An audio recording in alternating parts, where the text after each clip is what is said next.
So it's time to replace the air filter in your Hiace. Here we've got an A1215 Ryco filter.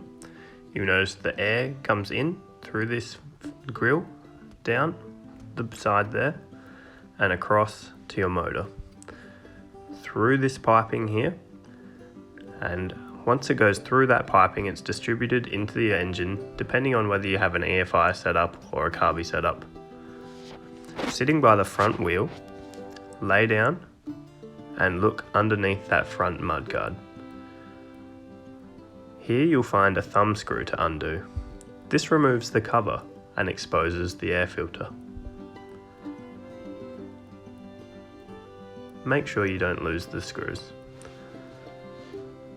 Now take the second thumb screw off, and this will release the air filter from the housing.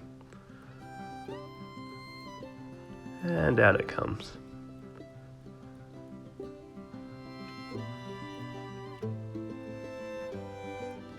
You can see that the one on the left is noticeably dirtier than the one on the right, but not too bad. Inserting the new air filter and lining up that center bolt.